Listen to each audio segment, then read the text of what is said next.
Now, I know that there's some people who are out here today who are saying, oh yeah, that's big. I can see directly the connections of war and murder and divorce to death.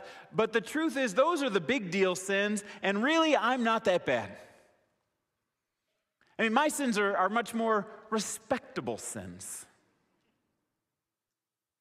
Maybe I do things like look at girls on the internet, or I overwork a little bit too much, or I blow a gasket with my kids, but that isn't death-worthy, is it?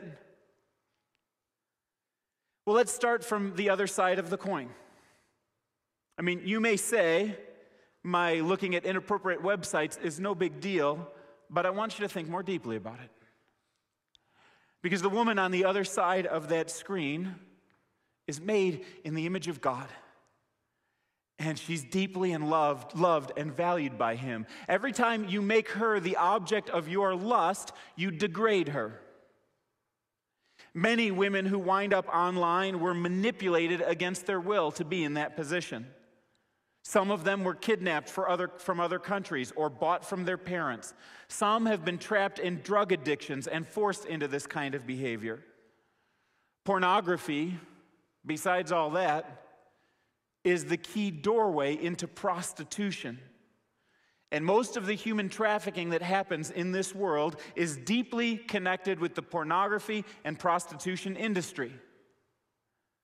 So this little thing of clicking on images online is not so little. It leads to death.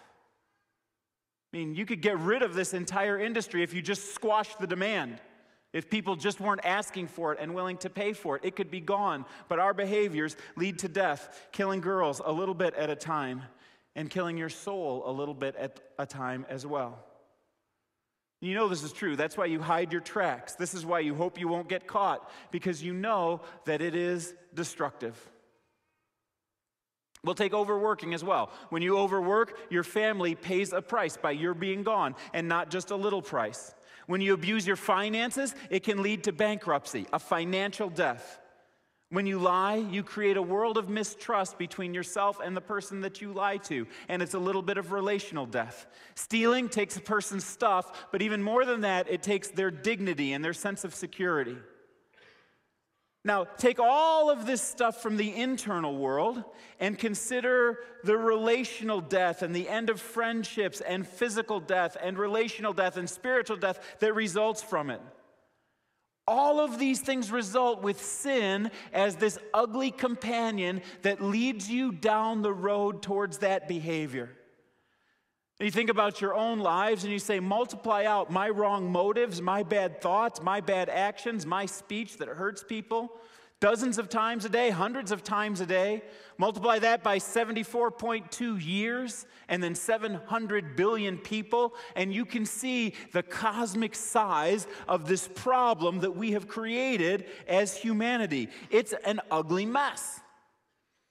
And the insidious thing is that sin always wants more, especially if you get away with it. It always wants a bigger chunk of your soul.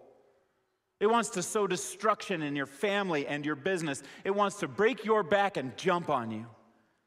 It's the very enemy of God, and it's your worst enemy too. It's like the precious ring in the Lord of the Rings trilogy. It consumes more and more of who you are until you're just a pathetic mess and you end up dying. And here's the deal. This is just the truth. I've given myself over to sin way too many times to be able to count. And you have too. And the older you get, the more you realize just how much you've given yourself over to it and just how destructive it is.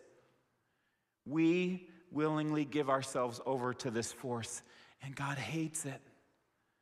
Because he sees the way that it wrecks your life and my life and the world around us.